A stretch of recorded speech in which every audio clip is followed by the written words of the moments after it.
안녕하세요. 저는 30대 여자입니다. 참 저한테 기가 막힌 일이 있어서 이렇게 사연을 올리게 되었습니다. 이 채널을 보시는 분들이 많다고 해서 제 이야기가 널리 퍼져서 저와 같은 일을 당하는 사람이 없었으면 하는 마음에 솜씨 없는 글을 써봅니다. 저는 어렸을 때부터 하고 싶은 거, 갖고 싶은 건 모두 다 가질 수 있는 그런 아이였습니다. 집안의 재력이 어마어마했어요. 어디서부터 시작된 재력인지는 모르겠지만 선조 때부터 땅을 사뒀고 건물을 올렸고 지금은 그 땅값과 건물값이 엄청나게 올라서 별다른 노력 없이 재산을 불린 그런 집안입니다. 거기다가 저는 형제 자매도 없는 외동딸이었어요. 저희 부모님께서 저를 얼마나 금지옥엽 귀하게 키우셨겠어요. 그래서 그런지 철도 좀 없고 돈도 물 쓰듯이 쓰는 그런 경향이 있었죠. 저희 부모님은 제가 결혼하는 것도 싫어하셨어요. 하나뿐인 딸 오래오래 함께 살고 싶다고 그렇게 노래를 부르셨죠. 저도 돈 쓰는 맛에 노는 걸 좋아해서 결혼이라는 걸 그렇게 깊게 생각해 본 적도 없었고요. 부모님은 제가 혹여라도 마음이 바뀔까 연애하는 것도 상당히 싫어하셨습니다. 그런데 어떻게 연애를 안 하고 살 수 있겠어요? 저한테는 남자친구가 당연히 있었습니다. 돈도 많고 얼굴도 야금야금 각종 시술을 했던 터라 스스로 꽤 예쁘다고 자부할 수 있었어요. 비싼 돈 주고 헬스장에서 개인 트레이너를 붙여서 운동도 했고 매일같이 다이어트 식단으로 식사를 채웠습니다. 자기 관리를 잘하는 여자인 셈이죠. 제 남자친구는 저의 절친의 오빠였습니다. 얼마나 절친이냐면 서로 서랍에 속옷이 몇 개가 있는지 알아맞힐 수 있을 정도로 절친이었어요. 철없이 놀러 다니는 데만 힘을 쏟는 저와 달리 똑부러지고 공부도 잘했던 친구였기에 저희 부모님도 엄청 좋아하셨고요. 제 절친의 말이라면 썩은 땅이라도 믿고 사실 분들이었죠. 처음 절친의 오빠와 사귀게 된 계기는 별것 없었습니다. 그냥 오빠가 저를 마음에 든다고 했고 당시 남자친구와 헤어졌던 터라 한번 만나나 보자 하는 마음에 소개를 받았고요. 근데 생각보다 너무 잘생긴 거예요. 아직 나이가 어리니까 얼굴이 전부 아니겠어요?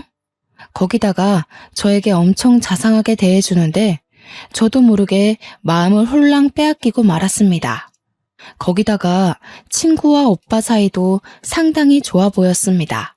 원래 남매라는 게 서로 물어뜯는 재미로 산다고 하던데 이 남매들은 서로를 못 챙겨서 안달이 난 것 같이 굴었거든요. 아무튼 저는 한 남자친구를 6개월 이상 만나본 적이 없었는데 오빠랑은 벌써 2년 가까이 사귀고 있었던 시점이었어요. 친구네 집은 솔직히 잘 사는 축에 끼지도 못하는 집이었습니다. 그냥 평범함에서 조금 덜 사는 수준? 아버지께서 평범한 회사원이시고 어머니는 가정주부이신 그런 집이요. 학자금 대출을 갚느라 힘들어하는 친구에게 제가 몇 번이나 대출금을 갚아주겠다고 했지만 친구 자존심에 그건 싫었나 봐요. 딱 잘라 거절하기에 저는 대신 맛있고 비싼 밥이나 사주고 말았죠. 친구는 학원을 다니면서 하루 종일 공부했지만 저는 비싼 과외를 받고 추천서를 돈 주고 사서 대학을 가고 뭐 그 정도 차이는 있었습니다. 저는 근데 이 차이를 친구가 자격지심으로 받아들이지 않고 너와 나는 수준 차이가 나는 거다 하고 솔직하게 인정을 해줘서 오랜 시간 친구로 지낼 수 있는 것 같았어요. 제가 너무 제 자랑을 많이 했죠? 이제부터 이야기를 본격적으로 시작해 보도록 하겠습니다. 친구가 대학을 졸업하고 취업 준비를 할 무렵 친구네 아버지께서 갑자기 일을 그만두셨다고 했어요. 그래서 친구네 집 수입이 갑자기 사라졌습니다. 친구는 대기고 살 길이 막막하니 대기업 취업 준비를 그만두고 당장 들어갈 수 있는 중소기업에 취직을 했습니다. 월급 차이가 대기업과는 꽤 났지만 일단 일을 하면서 재취업 준비를 하겠다고 하더라고요. 그쯤에서 친구 오빠랑 저랑 소개팅을 했고 사귀게 되었고요. 친구 오빠는 몇 년을 공무원 준비를 한다고 시험 공부를 하고 있던 상황이었습니다. 저는 그런 오빠의 뒷바라지를 나름 열심히 하고 있었어요. 시험 공부에 필요한 인터넷 강의도 결제해주고 문제집이나 교재 같은 것도 제 카드로 샀고요. 오빠가 공부하느라 외적인 것에 신경을 못 쓰는 것 같아서 한 달에 한 번 제가 다니는 청담동 고급 미용실에 데려가 이발도 시키고요. 옷도 허름한 옷 입으면 인물이 안 살잖아요. 그래서 명품 같은 것도 팍팍 사주곤 했어요. 어차피 제 거 사는 김에 사는 거라 별로 아까운 마음은 안 들었고요. 그렇게 2년을 만나는 동안 오빠는 2번의 시험 탈락을 겪어야만 했죠. 저는 진지하게 그렇게 탈락만 할 거면 다른 걸 해봐라 했지만 오빠는 지금 생활이 좋다고 하더라고요. 뭐 아무래도 그럴 수밖에요. 친구가 벌어오는 돈으로 내 식구가 먹고 살면서 다른 필요한 것들은 제가 오빠를 위해 돈을 쓰고 있었으니까요. 데이트 비용도 단 한 번도 오빠에게 내라고 한 적도 없었습니다. 근데 저는 이 관계가 나쁘지 않았어요. 저를 위한 마음이 가득한 오빠를 보면 사랑을 듬뿍 받는 기분이 들었거든요. 어차피 지금 저희 집 재산은 제가 이렇게 펑펑 써도 티가 안 날 정도였습니다. 아무튼 그렇게 2년을 만나다 보니 오빠네 집에서도 그렇고 오빠도 그렇고 결혼 이야기가 나오는 것 같더라고요. 프로포즈를 받긴 했는데 제가 꿈꿔왔던 노을 지는 석양을 바라보며 티파니 반지를 받는 게 아니라 고작 모텔 방을 풍선으로 꾸며놓고 결혼해 줄래? 들은 게 끝이었어요. 그래도 뭐 저를 위해 큰돈 썼다면서 어디서 샀을지 모르는 다이아 반지도 들고 오긴 했더라고요. 뭐 3부쯤 되려나? 손가락에 끼우면 티도 안 날 것 같았지만 멋쩍어 하는 그 모습이 귀여워서 받아주었습니다. 그래도 2년 동안 연애하면서 참 행복했었거든요. 그 마음이 고스란히 느껴지면서 뭐랄까 기대했던 프로포즈와는 전혀 달랐지만 마음을 뭉클하게 만드는 그런 게 있었어요. 저는 집에 와서도 프로포즈를 받았다고 이야기하면서 반지 자랑을 했어요. 축하한다는 어머니와 달리 아버지는 상당히 뾰루퉁해 계셨습니다. 그 반지 알도 안 보이는데 그런 걸 받고 결혼을 하겠다고? 마음에 드는 반지야 다시 사면 되지?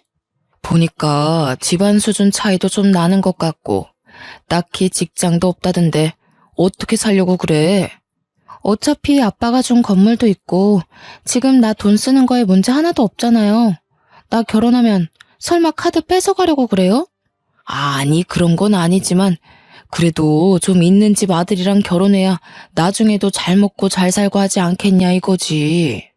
저는 제가 결혼 이야기를 꺼내자마자 괜히 심통을 부리는 아버지가 너무 좋았어요. 엄청나게 서운하다고 나중에 저를 붙잡고 이야기하셨지만 결혼이라는 것에 한번 빠지기 시작하니까 불도저가 되어버리더라고요. 그래서 저는 더 이상 반대는 하지 말아달라고 이야기하고 결혼 준비에 돌입했죠. 제가 다른 건 몰라도 우리 주위 울리진 않겠습니다. 무슨 일이 있어도 사랑해주고 아껴주겠습니다. 허락해주셔서 감사합니다. 오빠는 저희 집에 와서 몇 번이고 인사를 드렸고 그때마다 아버지의 마음도 누그러지는 것 같았습니다. 하지만 그러면서도 꽤나 서운하신 마음을 드러내고 싶으셨는지 오빠를 향해서 한마디 하시더라고요. 내가 다른 건 다 양보해도 올해 안에 결혼하는 건 양보 못해. 내년 5월에 하도록 해. 내년 5월까지는 1년 정도 남은 상황이었습니다. 오빠는 올해 안에 꼭 하고 싶다고 했지만 저도 사실 긴박하게 준비하고 싶지는 않았기 때문에 아버지 말에 찬성을 했죠. 그러면서도 아버지는 저에게 언제라도 그만두고 싶으면 쿨하게 그만두라면서 이야기해 주셨어요. 결혼은 하겠다고 마음먹고 준비를 시작하면 파혼하고 싶을 때 용기가 안 생기는 법이라고 하시면서요. 언제든 부당한 대우를 받으면 참지 말라고 제 편을 들어주시더라고요. 그게 너무 감사했습니다. 그렇게 차근차근 결혼 준비를 시작했습니다. 저희 집에도 오빠가 인사를 왔으니 저도 인사를 드리러 갔습니다. 최대한 단정하게 보이는 명품 투피스를 입고 머리도 미용실에 들러서 드라이까지 하고 갔죠. 친구네 집은 처음 가보는 거라 솔직히 좀 기대가 되기도 했습니다. 그런데 제 예상보다 더 가정 환경이 좋지 않더라고요. 군데군데 곰팡이 쓸어있는 벽지에 방은 그래도 3개가 있었지만 오빠가 사용하는 방은 정말 작아서 옷방으로 사용해야 할 것 같은 방이었어요. 오빠는 저에게 침대 하나만 있으면 되지 다른 건 필요 없어서 이 방을 선택했다고 하더라고요. 저는 그때 참 우애 좋은 남매라는 걸 다시 한번 느꼈습니다. 오빠가 더 큰 방을 사용할 수 있었음에도 동생을 위해 양보한 거니까요. 인사를 드리러 간 날 친구는 야근을 해야 된다고 저에게 미리 연락을 해주었어요. 집에 가서 인사 잘 드리라면서 화이팅이라고 문자도 보내주었고요. 은근 제 편을 들어줄 친구가 없으니 긴장이 되긴 하더라고요. 미리 준비해온 한우 세트를 사들고 방문을 하니 어머니께서 저를 반갑게 맞아주셨습니다. 아니, 뭘 이런 걸 다 사왔어. 인사를 드리러 오는데 빈손으로 올 수 없죠. 안 그래도 매번 명절마다 우리 딸 통해서 선물 보내줘서 고마워. 배고프지? 어서 밥 먹자. 저는 밥 먹자는 말에 좁디 좁은 식탁에 앉았는데 깜짝 놀라고 말았습니다. 저희 집에 오빠가 인사를 드리러 왔을 때는 가정부 어머니께서 상다리가 부러질 정도로 사내 진미를 다 모아서 음식을 차려주셨었거든요. 그런데 식탁에 올라와 있는 음식이 고작 김치찌개와 나물 반찬, 김 같은 게 전부였습니다. 간만에 요리하려니까 삭신이 쑤시더라. 설거지는 우리가 할 테니까 밥 먹고 좀 쉬어. 저는 오빠의 말에 2번 놀랐고요. 아무리 그래도 집에 결혼을 위해 인사를 드리러 온 손님인데 설거지라뇨. 저는 집에서도 설거지를 해본 적이 없습니다. 입주 가정부 아주머니께서 야식까지 꼬박꼬박 챙겨주시니까요. 거기다가 일도 하지 않으시는 가정주부인데 김치찌개 끓이시고는 삭신이 쑤신다고 하시는 게 좀 이해가 가지 않았습니다. 근데 그렇다고 제가 이 자리를 박차고 나갈 수 있는 건 아니었으니까 조용히 밥을 먹었습니다. 그릇에 이도 나가고 생각보다 더 어려운 형편인가 싶어서 걱정이 되긴 했습니다만 티는 내지 않았어요. 식사를 마친 뒤 정말로 설거지를 하러 가는 오빠를 보면서 나도 도와야 하나 우물쭈물하고 있는데 아버님이 저에게 앉아서 쉬라고 하시더라고요. 저는 냉큼 거실 소파에 앉았습니다. 그러자 어머님께서 저에게 별로 곱지 않은 시선을 보내는 듯 했어요. 아이고, 우리 아들이 간만에 설거지하느라 고생하겠네. 저에게 설거지를 하라는 의미인가 싶었지만 아버님께서 기침을 하자 어머님의 볼멘 소리가 줄어들었습니다. 갑자기 뭔가 생각난 듯 낡은 냉장고에서 과일을 꺼내오시더라고요. 그러더니 저에게 과도를 지어주시는 게 아니겠어요? 우리 며느리 과일 얼마나 예쁘게 깎나 한번 보자. 저는 과일도 제 손으로 깎아본 적이 없었기 때문에 너무나도 당황스러웠습니다. 그렇다고 여기서 과일을 깎아본 적이 없다고 과도를 어머니께 다시 지어드릴 수 있는 상황이 아니라서 조용히 사과를 깎아내었어요. 어머, 얘 과일 깎는 것 좀 봐. 이렇게 깎으면 뭐 먹을 게 있겠니? 아깝게 껍데기에 살이 다 붙었네. 아휴, 과일도 하나 못 깎아서 어떡해? 저에게 핀잔을 주문 어머님의 말에 제 얼굴은 홍당무가 되었죠. 거기서 당당하게 이런 거 해본 적이 없어서요 했어야 했는데 당시에는 그게 너무 대바라진 모습 같아 보일까봐 그러지 못했습니다. 아버님은 조용히 제가 깎은 사과를 드셨어요. 깎는데 시간이 너무 오래 걸려서 갈변된 사과를 드시면서도 괜찮다 하시더라고요. 어머님만 입술을 삐죽이셨죠. 설거지를 끝내고 온 오빠가 이런저런 이야기를 부모님과 나누고 저는 끼어들지도 못해서 조용히 과일을 집어먹었습니다. 그렇게 어색한 인사 자리가 끝나고 집으로 가려는데 오빠가 데려다 주겠다고 하더라고요. 저는 차가 있어서 차를 끌고 왔지만 오빠는 차가 없었거든요. 그리고 어차피 제가 운전해서 가면 되니까 굳이 그럴 필요가 없었는데 귀찮게 데려다 준다고 해서 됐다고 말하려는 순간이었어요. 예, 시간이 늦었는데 어딜 데려다 주고 온다는 거야? 늦은 시간에 혼자 가는 남의 딸은 별로 위험해 보이지 않으셨나 봐요. 나 어차피 차 가지고 왔으니까 혼자 가도 돼. 저 이만 가보겠습니다. 차가 있어? 어떤 차? 너네 집 꽤 잘 산다고 했지? 갑자기 물어보는 시모의 말에 저는 꿀먹은 벙어리가 됐어요. 그렇게 면전에 대놓고 우리 집 잘 사냐고 물어볼 줄은 몰랐습니다. 친구랑도 오랜 시간 알아왔으니까 대충 들어서 알고 계실 줄 알았거든요. 아니, 내가 대충 듣긴 했는데 그래도 본인한테 듣는 게 더 정확하니까. 건물이 몇 채나 있다고 들었는데 맞지? 네. 저는 대충 대답하고는 그 자리를 도망치듯 빠져나왔습니다. 제 반응에 오빠가 좀 이상한 낌새를 느꼈는지 굳이 아파트 입구까지 따라 나와서는 사과를 했어요. 네가 너무 마음에 드셔서 질문을 좀 생각 없이 하신 것 같아. 벌써부터 가족같이 생각하시나 보다. 우리 자기 점수 많이 따서 좋겠네.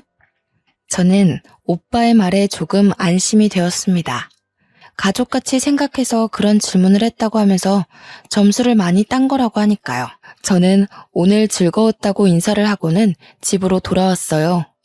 부모님께서 은근 궁금해하는 눈치셨지만 솔직히 말해봐야 흠만 될 것 같아서 잘 먹고 잘 쉬다 왔다고 둘러댔습니다. 이제 별 문제 없이 결혼 준비만 하면 되겠지 했던 제 생각은 아주 산산조각이 났습니다. 자꾸 시어머니 되실 분이 저에게 돈 가지고 훈수를 두기 시작한 거였어요. 예, 네가 이제 내 며느리가 될 거니까 솔직하게 한마디 해도 되겠니? 무슨 문제 있으세요? 아니, 너 지난번에 집에 올 때 입었던 옷, 그거 땡땡 명품 브랜드 옷 맞지? 그렇게 자꾸 사치 부리다가는 버는 족족 옷 사고 가방 사는데 다 나가지 않겠니? 우리 아들이 이제 공무원 되면 공무원 월급으로는 상상도 못할 건물들이잖아. 저는 제 카드를 사용해서 사는 물건들인데 저한테 왜 그런 말을 하는지 이해하지 못했습니다. 어차피 결혼해서도 물려받은 제 건물들에서 나오는 월세로 사고 싶은 거 사고 놀러 가고 싶으면 놀러 가고 그렇게 살 건데 말이죠. 나는 그런 가방이 하나도 없는데 며느리만 그렇게 좋은 거 들고 다니면 내 친구들이 뭐라고 하겠어. 며느리한테 대접도 하나 못 받는다. 그렇게 생각할 거 아니야? 안 그래? 결론은 저에게 명품 가방을 사달라는 이야기였어요. 저는 솔직히 못해줄 이유가 없긴 했죠. 하지만 말을 곱게 하지 않으니까 그럴 마음이 좀 사라지기는 했죠. 평소 같으면 친구에게 연락을 해서 이런저런 이야기를 할 텐데 본인 부모님 이야기니 함부로 할 수도 없고 저는 결국 오빠와 함께 시어머니께 드릴 가방을 사러 쇼핑을 갔습니다. 오빠는 자기 돈 아니라서 그런지 이것저것 비싼 가방들만 보더라고요. 저는 좋은 게 좋은 거라 생각하면서 시어머니께 드릴 가방과 스카프, 드릴 지갑과 벨트를 샀습니다. 제가 선물을 한 보따리 들고 시댁에 방문하자 정말 엄청나게 좋아하시더라고요. 어머, 얘 뭐 이런 걸 다 사왔어? 네가 나 기살려주려고 아주 작정을 했구나. 근데 여기 브랜드보다는 V 브랜드가 더 비싸지 않니? 저는 선물을 받아놓고도 약간 투정을 부리는 모습에 미간이 살짝 구겨졌습니다. 그런 저의 표정을 보고 오빠가 시어머니께 한 소리를 했어요. 가방 모델마다 가격은 다 달라요.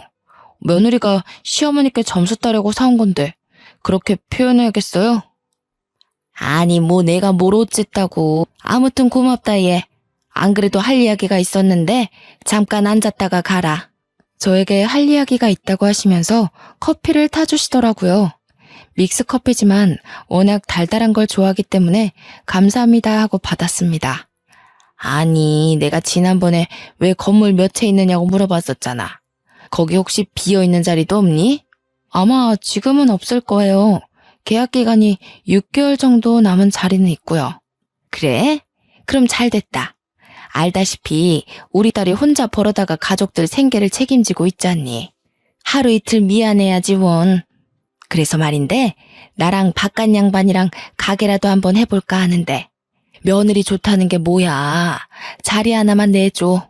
건물에 임대를 달라는 말씀이시죠? 우리가 가진 게 별로 없어서 보증금도 못 주긴 하지만 그래도 노후 준비는 해야 되지 않겠니? 장사하면서 너네가 우리 용돈 주고 생활비 보태주고 하면 노후 준비는 충분할 것 같은데 아니면 아예 우리 노후 준비하라고 크게 한 방 싸줘도 되고. 저는 갑자기 저에게 노후 준비를 운운하며 돈을 달라는 식으로 말하는 시어머니의 행동이 이해가지 않았습니다. 솔직히 저도 부모님 잘 만난 덕에 돈 걱정 없이 살고 있긴 하지만 적어도 자식 둘 다 성인으로 키웠으면 노후 준비는 스스로 하셔야 하는 게 아닌가요? 자식도 아니고 며느리에게 당연하다는 듯 요구하는 게 그것도 아직 결혼을 한 사이도 아니고요. 그리고 내가 들어보니까 차도 여러 대 있다던데. 맞지? 저는 평소에 차를 참 좋아해서 마음에 드는 모델이 있으면 리스로라도 꼭 끌어보는 성격이었습니다. 그래서 지금 보유하고 있는 자동차가 3대 정도 있었고요. 네, 차 몇 대 있어요. 아니 우리 차가 벌써 16년 가까이 된 경차거든. 15만 킬로 이상을 타다 보니까 글쎄 차가 너무 낡았지 뭐야. 끌고 나갔다가 사고가 날 수도 있고 우리가 사고 나면 자식들이 걱정이지 뭐. 그래서 말인데 우리도 새 차 하나 해주는 게 어때? 새 차를요? 응, 이왕이면 새 차가 좋지. 내가 봐둔 모델이 있거든. 핸드폰으로 전송해둘게. 저는 당황했어요. 솔직히 저한테 차를 바꿔달라고 할 줄은 몰랐거든요. 차가 한두 푼 하는 것도 아닌데 말이죠. 적어도 몇 천은 들 텐데 신혼집을 해주시는 것도 아니면서 저런 걸 요구하다니 좀 뻔뻔하다는 생각이 들었습니다. 안 그래도 차가 좀 오락가락 하길래 불안하긴 했는데 사고 나기 전에 바꾸는 게 현명하긴 하지.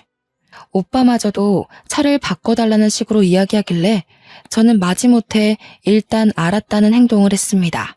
집에 와서 고민하다가 결국 제 차 중에 국산 세단 하나를 드리기로 마음을 먹었어요. 그 차도 제가 소중하게 생각하는 차였지만 지금 새 차를 계약하기에는 시간도 오래 걸릴 것 같았거든요. 명의는 바꾸지 않고 보험만 모든 사람이 운전할 수 있도록 바꾼 뒤 차를 가져다 드리니 시어머니께서 상당히 당황해 하시더라고요. 예, 지금 이 차 우리 타라고 준 거니? 네, 국산차 모델 중에서는 고가 세단이고 배기량도 좋고 관리하시기도 어렵진 않을 거예요. 보험도 제가 받고 나서 바로 타시면 돼요. 시어머니는 알겠다고 하시고는 집으로 획 들어가 버리셨어요. 아무리 그래도 차 한 잔 먹고 가라는 소리도 없이 그러셔서 조금 서운했습니다. 일단 차도 해드렸겠다. 이제 혼수만 제대로 준비하면 되려나 싶었습니다. 근데 문제는 거기서 끝나지 않았습니다. 신혼집을 제대로 정하지 못한 거예요. 저는 오빠에게 넌지시 신혼집에 대해서 물어보았습니다. 우리 집은 어디로 해주신대? 그게 무슨 소리야? 집을 해주셔? 혼수는 내가 다 해갈 거고 차도 드렸잖아. 원하시는 명품들도 싹 선물로 드렸으니까 집은 해주셔야지. 우리 부모님이 그러시던데? 와, 진짜 있는 사람들이 더하다고 하더니 너무한 거 아니야? 우리 부모님 집 봤지? 노후 준비도 제대로 못 하신 거. 그러는 와중에 집까지 해달라는 건 좀 너무하지 않아? 그러면 집까지 나보고 하라는 이야기야? 지금 너도 돈 가지고 유세 떠는 거야? 솔직히 나는 우리 사이에 돈 문제로 이렇게 싸움이 난 적 없어서 이 상황이 너무 지치네. 당연히 집은 너희 집에서 해주는 줄 알았어. 그러면서 어깨를 축 늘리는 오빠의 모습에 저는 미안한 마음이 조금 들었어요. 오빠의 말 맞다나 제가 훨씬 잘 살고 있으니 사랑만 있다면 누가 집을 해오는 게 문제가 될까요? 어차피 명의도 제 명의로 두면 되는 것인데 제가 너무 스트레스를 받아서 오빠에게 인색하게 군 것 같았습니다. 저는 알겠다고 하고 부모님께 이 이야기를 전했어요. 그러자 아버지께서 상당히 불편해하셨습니다. 아무리 집에 돈이 없어도 그렇지. 이것저것 다 요구하는 것도 모자라서 집까지 해달라고? 어차피 제가 살고 있는 집도 평수 넉넉해서 신혼집으로 꾸미기에 나쁘지 않을 것 같고요.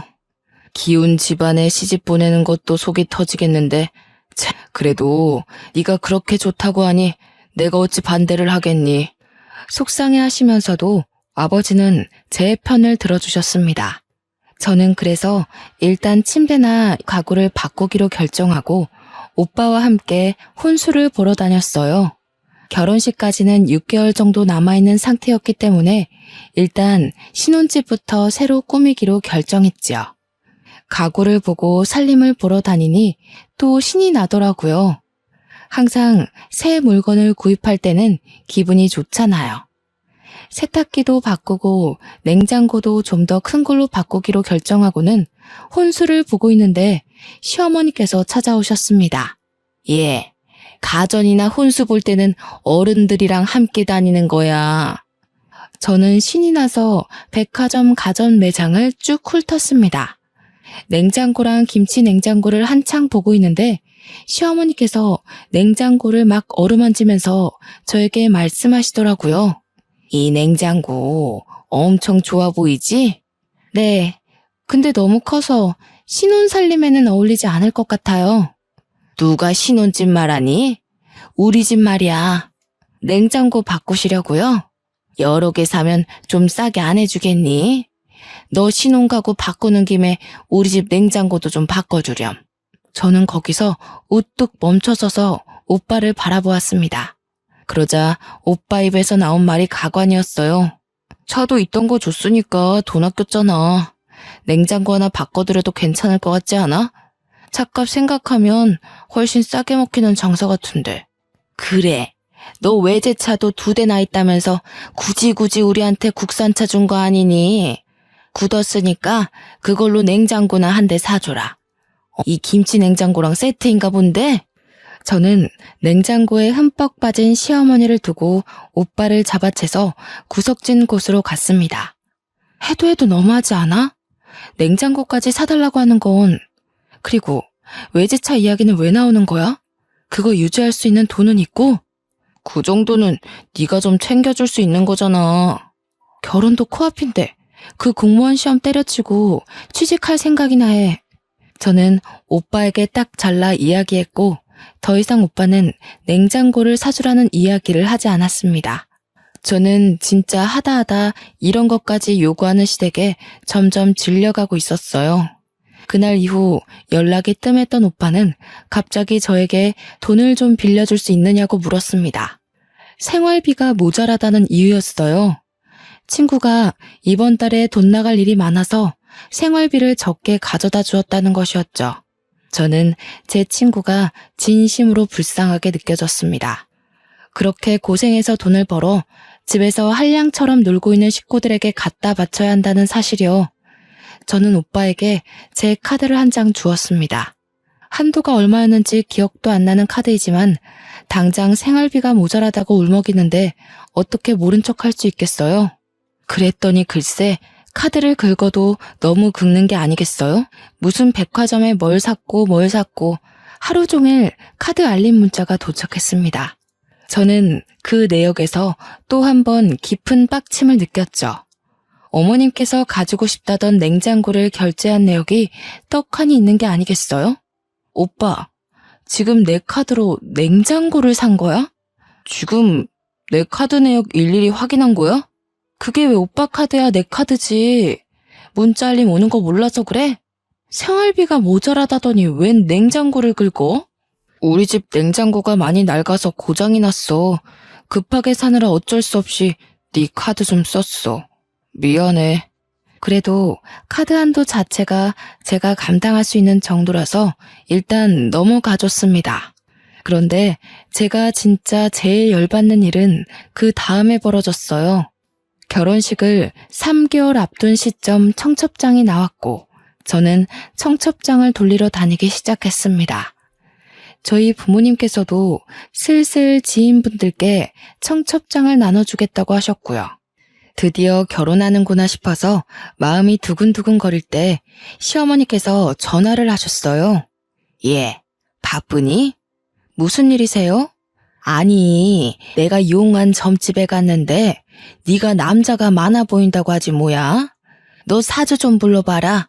내가 제대로 점 한번 쳐야겠다. 아니다, 그러지 말고 안 바쁘면 나와. 나랑 우리 도령님 만나러 가게. 어머님, 저 천주교 신자라서 사주 같은 거 안 봐요. 지금 벌써부터 내 말을 안 듣는 거야? 내 말이 우스워? 종교적인 문제잖아요. 저는 독실한 천주교 신자라고요. 절대로 사주만큼은 보지 않습니다. 너 찔리는 게 있어서 그러는 거 아니야? 내가 이야기 들어보니까 속옷도 맨날 야시러운 것만 입는다고 하던데. 그런 것도 결혼하기 전에 다 정리해. 분명 도령님께서 너 남자 많아 보인다고 했었다고. 그게 다 그런 데서 보이는 거 아니겠니? 아니 무슨 도령님이 제 속옷을 본 것도 아니면서 저런 식으로 저를 음해하는 게 너무 어이가 없었습니다. 가뜩이나 냉장고 사건 이후에 시어머니와 연락을 자제하고 있었는데 저한테 남자가 많아 보이네 어쩌네 하면서 예의 없게 행동하시니까 더 싫더라고요. 점점 전화에 대고 잔소리하는 것도 질려가서 휴대폰을 슬쩍 귀에서 떼고 딴짓을 하고 있는데 선을 넘으시더라고요. 내가 우리 딸한테 들으니까 너 한 남자를 오래 못 만난다고 하더라. 나중에 바람이라도 피면 위자료 아주 단단히 준비할 거야. 알겠어? 저는 기가 막히고 코가 막혔습니다. 제 절친이 그런 소리를 했다는 것도 믿기지 않는 일인데 위자료 이야기를 꺼내는 거 정상일까요? 저는 청첩장을 모조리 찢어버리고 싶었습니다. 지금까지 제가 해간 것만 해도 얼마인지 가늠이 되시나요? 무려 갖은 명품들에 차도 한 대 들였고 신혼집도 제 명의의 집에서 시작하기로 한 마당에 거기에 냉장고까지. 오빠는 그 와중에도 뭘 하고 다니는지 제 카드로 사치를 부리는데 여념이 없었습니다. 저는 더 이상 참을 수 없었습니다. 일단 시작이 절친의 말에서 비롯된 거라고 하시니 저는 제 친구에게 전화를 걸었습니다. 껏 지친 목소리로 저의 전화를 받더라고요. 너 도대체 집에다가 무슨 소리를 하고 다닌 거야? 내가 무슨 소리를 어떻게 하고 다녔다는 거야? 뭔데 다짜고짜. 어머님께서 내가 무슨 야한 속옷을 입는다는 둥, 한 남자를 오래 못 만난다는데 바람 피면 위자료 두둑하게 준비하라는 둥, 이게 다 무슨 소리냐고. 나도 처음 듣는 소리야. 그게 말이 돼? 어머님께서 너한테 들었다고 이미 다 말씀하셨어. 친구는 한참 동안 말이 없다가 한숨을 푹 내쉬더라고요. 그렇게 입 조심하라고 했는데 내가. 그래, 뭐 틀린 말도 아니잖아. 너 여태 연애했던 사람들 6개월 이상 만난 거 본 적 없고 속옷도 야한 거만 입는 거 내가 모르겠어? 오히려 당당하게 나오니까 제 말문이 턱 막히더라고요. 내가 그거 다 알면서도 우리 오빠 소개시켜준 거야. 그러니까 나한테 잘해. 이제 나 너의 신우이인 거 잘 알지? 인터넷 카페 글만 봐도 신우이한테 밉보였다가 당하는 사람이 얼마나 많은데. 내가 왜 너한테 잘해야 되니? 사람 기분 나쁘게 만들지 마. 시집살이 제대로 당하고 싶어서 그래? 청첩장도 나온 마당에 이제 와서 파혼이라도 하게? 파혼하면 너네 부모님 얼굴에 먹칠하는 거라는 거 몰라서 그래? 저는 제 절친이 왜 저한테 이렇게 날카롭게 구는지 이해를 할 수가 없었습니다. 서로의 단짝이고 영혼까지 나눴다고 생각했던 친구였는데 저 이렇게 나를 세우니 서운해서 눈물이 나오더라고요. 유일하게 제가 믿고 의지했던 자격지심 없던 친구였으니까요. 내가 너한테 무슨 실수라도 했어? 갑자기 왜 이래? 솔직히 너무 서운하다. 뭐가 서운해? 나는 네가 우리 집에 시집 오면 우리 부모님 좀 챙길 줄 알았어. 내가 못 챙긴 게 도대체 뭔데? 부담 주지 말라고 해서 신혼집도 혼수도 다 내가 내 돈으로 했어. 너희 집 냉장고도 내 돈으로 바꾼 거고 차도 들였어. 그것뿐이야? 원하시는 명품들도 다 사다 바쳤는데 내가 뭘 안 챙겼다는 거야? 너 남는 건물 거기에 우리 부모님 가게는 왜 쏙 빼먹어? 우리 부모님 6개월 남은 그 자리에 가게 들어간다고 얼마나 좋아하셨었는데. 거기 연장 계약했다며? 거기는 이미 오랜 시간 있던 자리라서 어쩔 수 없이 연장한 거지. 그리고 내 건물 내가 알아서 사용하겠다는데 왜 네가 나한테 화를 내? 내가 좀 알아봤어. 너 가진 건물들 중에 강남에 A타워 있지? A타워는 제가 가진 건물 중에 가장 비싼 건물이었어요. 한 달에 들어오는 월세만 해도 어마어마했습니다. 그 건물 월세가 워낙 비싸기도 하고 장사가 조금만 안 돼도 빛나기 딱 좋은 곳이라 웬만한 체인점 아니고서야 입주할 엄두를 못 내는 곳이었습니다. 그런데 그 건물을 딱 이야기하지 않겠어요? 거기 1층 전체를 우리 부모님 가게 내드리는 게 좋을 것 같아. 리는 월세만 2천인 자리였습니다. 지금 보증금도 한 푼도 안 내면서 월세 2천짜리 자리를 그냥 달라는 것이었습니다. 저는 처음으로 제 절친에 대한 부정적인 생각들이 머릿속을 헤집었습니다. 그동안 친하게 지냈던 게 다 이런 큰 그림을 위한 건 아니었을까? 나에게 오빠를 소개시켜준 의도가 다 내 재산을 노리고 한 짓은 아니었을까? 그렇게 생각하고 나니 저에 대한 자격지심이 없었던 것까지 한 방에 이해가 되더라고요. 어차피 천천히 그렇게 빼먹을 생각이었다면요. 그 자리는 월세만 2천인 자리야. 그러지 말고 경기도 외곽에 있는 상가 건물 1층이 비어있어. 위에 층을 집처럼 쓸 수 있고. 어차피 시부모님 사시는 아파트도 너무 낡았던데 거기로 들어가시면 딱일 것 같네. 경기도 외곽이라고 했니? 너 지금 우리 부모님을 무시하는 거야? 무슨 가게를 하실 거라는데? 내 강남 건물 웬만한 체인점도 못 버티는 그런 곳이야. 그렇게 큰 자리에 어떤 가게를 내실 거냐고. 당장 직원들 월급은 어떻게 할 건데? 그 큰 자리를 단 둘이서 운영하시겠다고? 너 돈 많잖아. 네가 당연히 도와주면 되는 거 아니야? 무슨 가게를 할지는 앞으로 천천히 정하면 되지. 저는 할 말 없다고 하고는 전화를 뚝 끊어버렸습니다. 뒤로 친구가 저에게 두어 번 더 전화를 걸었지만 저는 무시했고요. 이 정도면 저도 파혼할 명분이 충분하다는 생각이 들었습니다. 마음을 다시 한번 다잡았어요. 절대 그 어떤 것에도 흔들리지 않고 이대로 파혼하겠다고 마음을 먹었습니다. 저는 행동에 바로 옮기기로 했어요. 아버지께 전화를 드려서 청첩장을 돌리지 말아달라고 했습니다. 이미 친한 몇몇 지인분께 돌린 것을 알고는 있지만 지금이라도 늦지 않았다고 생각했어요. 아버지는 왜 그러느냐고 물어보셨고 저는 그동안 있었던 일을 쭉 나열했습니다. 그리고는 아버지 말대로 파혼하겠다고 말씀을 드렸어요. 한참 동안 말이 없던 아버지께서 집으로 오라고 하셨고 저는 호되게 혼날 각오를 한 뒤 집에 갔습니다. 그러자 아버지와 어머니께서 저를 위해 따끈한 밥상을 차려두셨더라고요.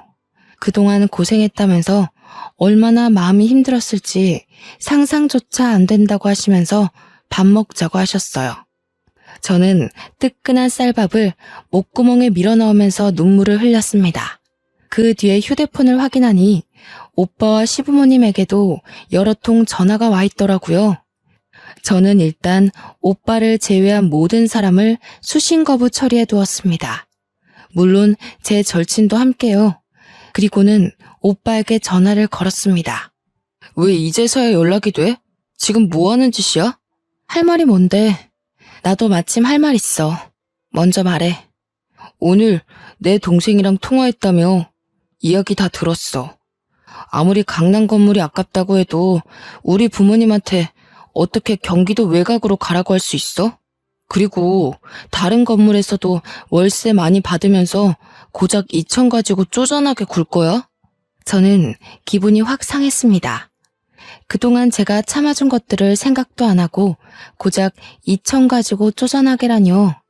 저도 좋은 소리가 나가지 않더라고요. 우리 파혼하자. 뭐? 너 지금 결혼이 애들 장난이야? 파혼이라니. 우리 만나서 이야기해. 오빠는 제 파혼 통보에 적잖이 당황한 것 같았습니다. 결국 카페에서 만나기로 약속을 잡았습니다. 웃기게도 제가 카페에 가니 시댁 식구들이 전부 다 나와 있더라고요. 너 지금 뻔뻔하게 파혼이라고 했니? 내가 이럴 줄 알았어. 남자 생겼지 너. 아줌마, 막말하지 마시고요. 파혼할 거니까 그런 줄 아세요. 일단 내가 준 차부터 내놓으시고 오빠는 내 카드 쓴 것도 내역 정리해서 줄 테니 입금해. 차 줘놓고 무슨 소리야.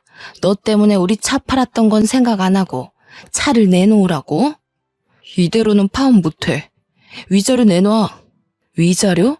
너 지금 나한테 위자료를 내놓으라 했어? 지금 누가 누구한테 할 소리를 해? 그날은 도무지 서로 자기 할 말만 하느라 대화가 이루어지지 않았습니다. 저는 집에 돌아오자마자 아버지 지인 변호사를 통해서 제 카드를 쓴 내역을 모조리 정리해 소송을 걸기로 했어요. 그간 쓴 내역을 확인하니 무려 4천만 원이나 썼더라고요. 그리고 15만 킬로 주행한 경차를 중고로 구매했습니다. 거의 다 쓰러져가는 차라서 그런지 얼마 안 하더라고요. 제가 준 차는 바로 보험부터 바꿔버리고 대리기사에게 스페어 키를 주고 집으로 가져달라고 했고요. 경차를 가져다 두었습니다.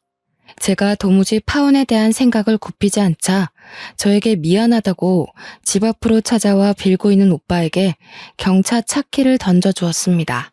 저에게 치사한 거 아니냐고 하더라고요. 저는 대꾸하지 않고 다음날 변호사를 통해 내용 증명도 보냈고요.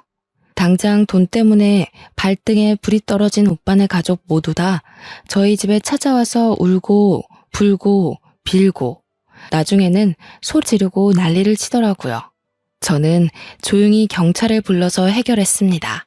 아버지는 제게 아주 강단있는 결정을 했다면서 칭찬해 주셨고요. 그날을 계기로 하나 배웠습니다. 사람은 급이 맞는 사람과 살아야 한다는 것을요. 비록 절친을 잃었지만 어차피 겉과 속이 다른 사람이었으니 큰 미련 두지 않기로 했습니다. 저는 제가 살던 집을 처분했고 지금 본가에 들어와 살고 있어요.